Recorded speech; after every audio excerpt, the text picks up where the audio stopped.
हमारे केंद्रीय नेतृत्व ऑल इंडिया रेलवेमेंस फेडरेशन और JFROPS के जो अपना आह्वान पे आज 8 तारीख से लेके 11 तारीख तक हमने क्रमिक हड़ताल का एक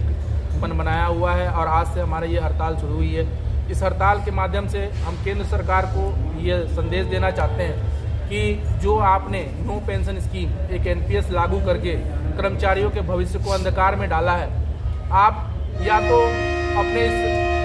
इस पे विचार करें, NPS को रद्द करें, OPS को लागू करें,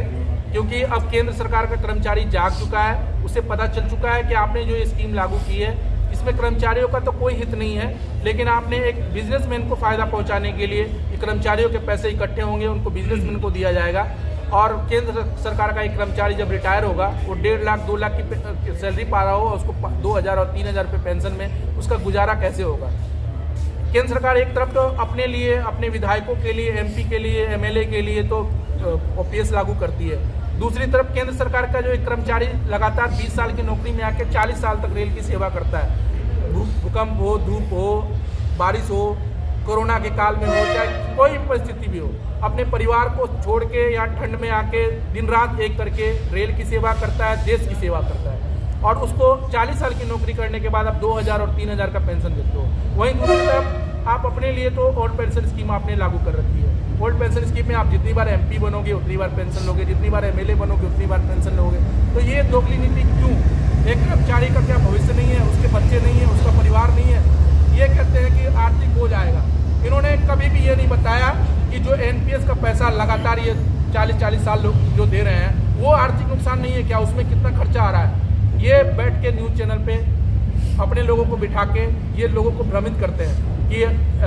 ये NPS में ज़्यादा फायदा है, OPS नुकसानदेह है, OPS अपने देश के लिए भी नुकसानदेह है। OPS देश के लिए कैसे नुकसानदेह है? यही OPS आज इतने सालों से चल रहा था कि सरकार पे कोई कर्ज नहीं था। आज जब आपने NPS लागू किया तो कर्ज आपका बढ़ता जा रहा है, फिर आप कैसे कह सकते हो कि NPS फायदेमंद है, OPS देश के लिए नुकसानदेह है। अगर OPS देश के लिए नुकसानदेह है तो फिर आप अपने पे भी लागू करो ना, आप अपने लिए भी NPS लागू करो। ये चीज़ें सिर्फ केंद्र सरकार के कर्मचारियों पे ही क्यों? और वो कर्मचारी जो आपके कोरोना काल में आप देख लो, जब पूरा देश ठप था, कुछ भी नहीं था, लोग बाहर तक नहीं निकल रहे थे, उस समय केंद्र सरकार का कर्मचारी अपने परिवार और अपने बच्चों को घर पे छोड़ के दिन रात मेहनत करके अपने पूरे देश में जरूरी सामान को पहुंचाना, चाहे अनाज हो, दवाइयाँ हो, यात्रियों को हो, अपने जान की परवाह नहीं की। 2500 लोग हमारे मारे गए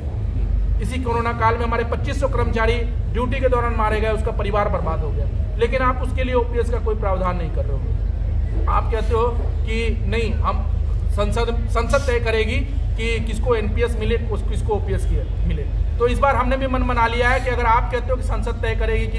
OPS किसको मिलेगी, तो हम कर्मचारी तय करेंगे कि संसद में कौन बैठे।